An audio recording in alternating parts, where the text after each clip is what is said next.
Hello everyone, इस video में हम जीएस के 10 क्वेश्चन को देखेंगे और ये सारे क्वेश्चंस आपके 2019 में पूछे गए हैं एसएससी के एग्ज़ाम में। और ये जो सीरीज़ है इसमें मैं आपको 2019 एंड 20 के जितने भी क्वेश्चंस पूछे गए हैं एसएससी के द्वारा, चाहे वो एमटीएस के एग्ज़ाम में हो, चाहे वो सीएचएसएल हो या फिर सीजीएल हो, किसी भी एग्ज़ाम में पूछे हुए गए हो, वो सारे क्वेश्चन हम यहाँ पर इस सीरीज़ में कवर करेंगे।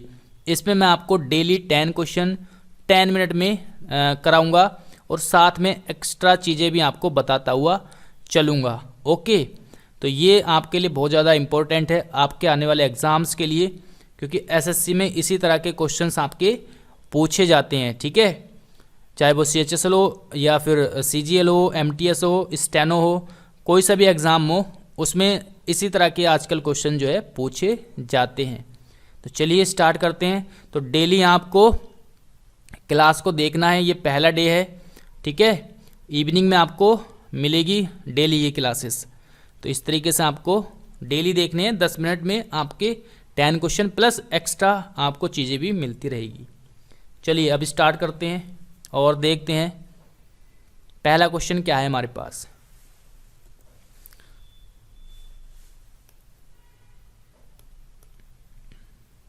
चलिए पहला क्वेश्चन यहाँ पर लिखा हुआ है, सिल्वर फाइबर क्रांति किससे संबंधित है। ये क्वेश्चन यहाँ पर पूछा गया है, सिल्वर फाइबर क्रांति। इस तरह के क्वेश्चंस अक्सर पूछे जाते हैं क्रांतियों से रिलेटेड। ठीक है, तो इसका संबंध है कपास से, कपास उत्पादन से। किससे? कपास उत्पादन से। तो ये इसका आंसर हो जाएगा। साथ में आपको ये मैंने क्रांति लिखी हुई है क्योंकि क्वेश्चंस बहुत ज़्यादा पूछे जाते हैं एसएससी के एग्ज़ाम में, या कोई भी एग्ज़ाम हो उनमें ये क्वेश्चंस अक्सर पूछे ही जाते हैं। जैसे हरित क्रांति का संबंध किससे है? खाद्यान्न उत्पादन से। अमृत क्रांति का नदी जोड़ने से। ठीक है, आगे है नीली क्रांति, यह है मत्स्य से।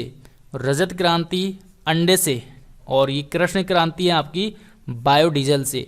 तो इस तरीके के जो एक्स्ट्रा फैक्ट है, एक्स्ट्रा चीज़ें हैं, वो भी आप साथ साथ में करते हुए चलना, और इस टॉपिक से क्वेश्चन जो है बनता है। तो ये भी आपको याद रखना है। और भी क्रांतियाँ हैं, वो आपको अगली वीडियो में फिर कभी क्वेश्चन आएगा इस तरह का, तो वो बाकी मैं आपको उसमें बता दूंगा। ठीक है, चलिए आगे देखते हैं। अगला क्वेश्चन है हमारे पास, बहुत अच्छा क्वेश्चन है ये। भारतीय संविधान का कौन सा अनुच्छेद विभिन्न आधारों पर किसी भी भारतीय नागरिक के साथ भेदभाव से संबंधित है। तो ये क्वेश्चन बहुत ही अच्छा क्वेश्चन है और इसका जल्दी से आंसर आपको भी नहीं पता होगा, मतलब मोस्टली स्टूडेंट्स को नहीं पता होगा इसका आंसर। तो ये है अनुच्छेद 15। कौन सा अनुच्छेद है? 15। तो ये 15 अनुच्छेद में 5 भाग है, जैसे 15A, 15B, 15C, DE, यानी इस तरीके के 5 भाग है। जो पहला वो है, फर्स्ट जो है 15 का A, उसमें ये चीज़ें लिखी हुई है कि किसी भी व्यक्ति के साथ जाति, धर्म, मूल वंश, लिंग व जन्म स्थान के आधार पर कोई भेदभाव नहीं करेगा। ये यहाँ पर लिखा हुआ है और इसी से रिलेटेड ये क्वेश्चन पूछा गया है। ठीक है, ये है भेदभाव के संबंध में। तो ये बहुत अच्छा क्वेश्चन है और कभी मैं स्टार्ट करूँगा तो आपको बहुत डिटेल्स में ये चीज़ें बताऊँगा। तो 15 के ए में ये लिखी हुई है बात कि आपका किसी व्यक्ति के साथ जाति, धर्म, मूल वंश या उसके लिंग या जन्म स्थान के आधार पर भेदभाव नहीं किया जाएगा। तो ये हो गया आपका दूसरा क्वेश्चन। आगे देखते हैं, नेक्स्ट है,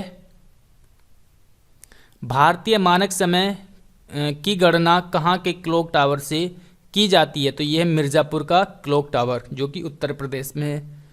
इजी क्वेश्चन है। नेक्स्ट है,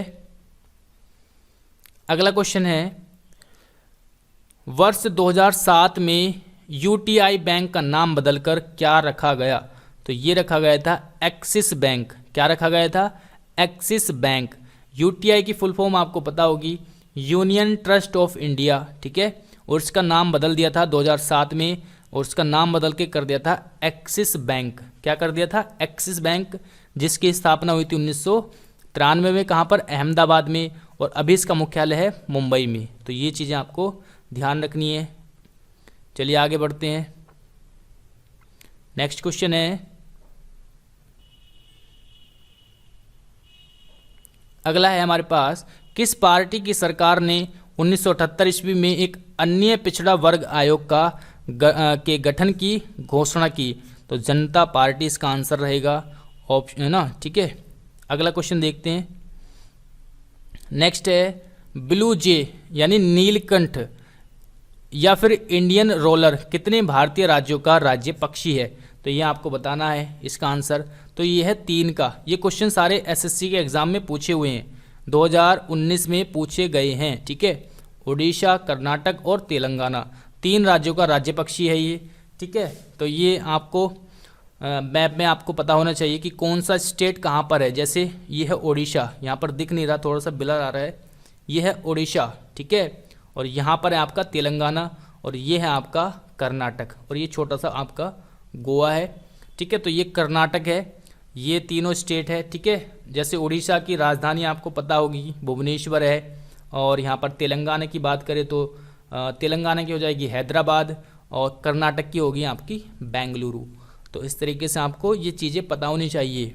चलिए अगला क्वेश्चन देखते हैं। नेक्स्ट है क्वेश्चन नंबर 7। ये भी अच्छा क्वेश्चन है। भवाई किस राज्य का लोक नृत्य है? तो देखिए ये जल्दी से आपको मिलेंगे नहीं इस तरह के क्वेश्चन, ठीक है। तो इस तरीके से आपको अच्छी अच्छी चीज़ें ऐड करते रहनी है अपने नोट्स में। तो ये भवाई क्वेश्चन आपको जल्दी से मिलेगा नहीं, तो ये लास्ट ईयर के क्वेश्चन में आपको इजीली मिल जाएगा। तो ये आपका राजस्थान का है, ठीक है। और भी नृत्य है आपके, जैसे केरल में कथकली, मोहिनीअट्टम, कालीअट्टम। तो ये बहुत फेमस है कथकली, कई बार पूछा गया है। और अट्टम वाले जितने भी है मोस्टली कहाँ के है? केरल के। तमिलनाडु का भरतनाट्यम है।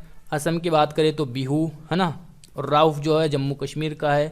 और कुचिपुड़ी कहाँ का है? आंध्र प्रदेश का। तो ये साथ में आपको और भी याद करके चलना है, ठीक है। कथकली से क्वेश्चन बहुत पूछे जाते हैं कि इसमें केवल पुरुष भाग लेते हैं। इस वाले जो नृत्य है कथकली, केवल पुरुष भाग लेते हैं, और इसमें मुखौटे का प्रयोग किया जाता है।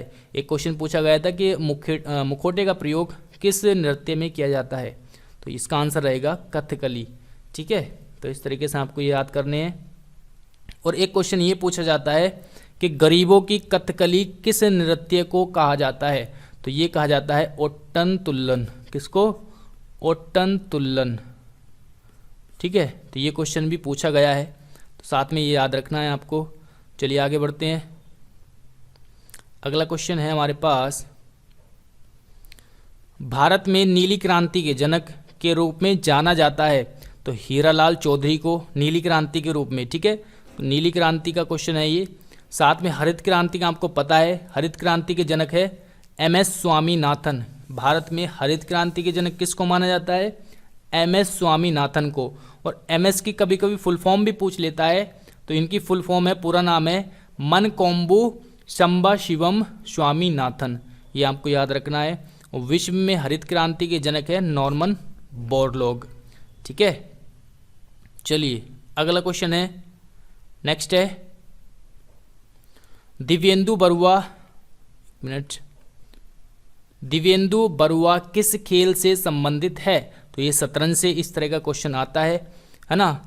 खिलाड़ियों का नाम या फिर कोई कुछ वर्ड होते हैं उनका संबंध पूछ लेता है कि किस खेल से हैं। इस तरह के क्वेश्चंस आते हैं आपके, ये मैंने इसलिए आपको यहाँ पर लिख दिया मैंने क्वेश्चन। चलिए अगला क्वेश्चन देखते हैं। नेक्स्ट है, एक मिनट, अगला क्वेश्चन है भारत छोड़ो आंदोलन कब शुरू हुआ था? 8 अगस्त 1942 को। और महात्मा गांधी के जितने भी आंदोलन हैं, जितने भी उनके द्वारा आंदोलन किए गए हैं, वो सारे इंपॉर्टेंट हैं। आपको डेट और सन पता होना चाहिए। जैसे चंपारण से शुरुआत की थी उन्होंने, तो ये 1917 से, ठीक है।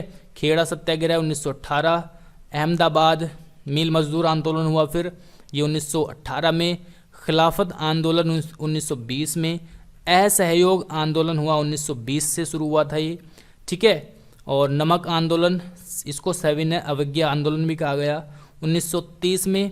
और भारत छोड़ो आंदोलन जो है 1942 में, जो कि ये क्वेश्चन यहाँ पर पूछा गया था, ठीक है ना।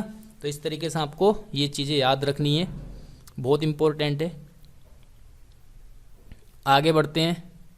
अगला क्वेश्चन है यहाँ पर। अब आपको क्या करना है, ये क्वेश्चन मैंने आपके लिए लिखा है, प्रसिद्ध कैलाश मंदिर का निर्माण किस वंश के शासकों ने किया था। इसका आंसर आपको बताना है कमेंट करके, ठीक है।